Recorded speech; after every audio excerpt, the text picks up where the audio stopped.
Hi everyone, welcome to my channel Pavan he vlogs. ఈ రోజు recipe అయితే బటర్ చికెన్ మసాలా.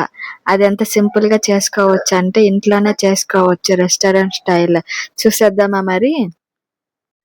నేను ఇక్కడ అయితే హాఫ్ కిలో చికెన్ అయితే తీసుకున్నాను. దాంట్లోకి అల్లం వెల్లుల్లి పేస్ట్, అలాగే కరడు తిక్కుగున్నది తీసుకుంటే బెటర్.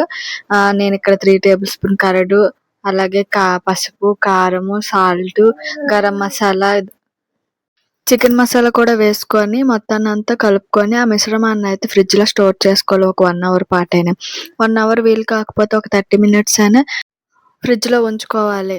అలాగే ఒక స్టవ్ మీద కళాయి పెట్టుకొని దాంట్లో 2 బటర్ ముక్కలు, అలాగే మంచి కట్ చేసి పెట్టుకున్న టమాటీలు, అలాగే కొంచెం ఉల్లిపాయలు, దాంట్లోకి కొంచెం జీడిపప్పు, అల్లము వెల్లుల్లి కూడా కొంచెం కొంచెం వేసుకొని దాంట్లోకి ఒక బిర్యానీ ఆకు, 2 లవంగాలు, 2 యాలకులు, అలాగే దాల్చిన చెక్క వేసుకొని బటర్ కరిగినంత సేపు ఒక 5 మినిట్స్ వరకు ఫ్రై చేసుకోవాలి. కాసేపు అయితే ఫ్రై చేసుకున్న తర్వాత దాంట్లోకి కొంచెం వాటర్ అయితే మనము యాడ్ చేసుకోవాలి. వాటర్ అంతా ఇంకినంత వరకు మరిగించుకుంటే సరిపోతుంది. ఉడికిన దాన్ని మిక్సీ జార్లో వేసి మిక్సీ కొట్టి పక్కన ఉంచుకోవాలి. ఈలోపు స్టవ్ మీద ఒక ప్యాన్ పెట్టి దానికి ఆయిల్ వేసి అది హీట్ అయిన తర్వాత మనం కలిపి పెట్టుకున్న చికెన్ అయితే ఒక్కొక్కటిగా వేసి ఫ్రై చేసుకోవాలి. ఒక 80% వరకు మొత్తం ఫ్రై అయితే బాగా చేసుకోవాలి. నేను ఇక్కడ చికెన్ అయితే ఒక 80% వరకు అయితే ఫ్రై చేసేసుకున్నాను.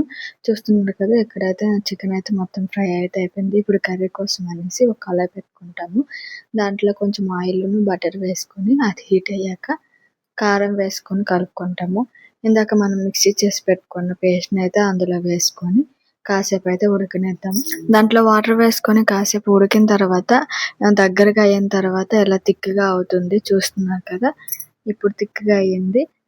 దీంట్లోకి మనం ఇందాక ఫ్రై చేసుకున్న చికెన్ అయితే ఒక్కొక్కటిగా వేసుకొని దాంట్లోకి కొంచెం సాల్ట్ అయితే వేసుకొని ఒక దగ్గర అయినంత వరకు ఉడికించుకుంటే ఒక 5 మినిట్స్ అలా ఉడికించుకుంటే సరిపోతుంది.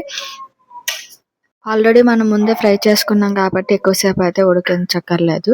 సో ఇలా దగ్గర అయిన తర్వాత దాని మీద కస్తూరి మేతి, అలాగే కొంచెం butter, 2-3 table spoon fresh cream వేసుకుంటాము.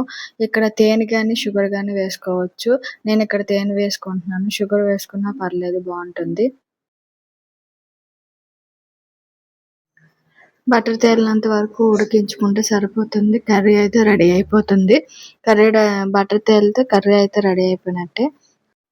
లాస్ట్‌లో కొంచెం కొత్తిమీర అయితే వేసుకొని స్టవ్ అయితే ఆఫ్ చేసుకుంటే సరిపోతుంది. కర్రీ అయితే రెడీ అయిపోయినట్టే.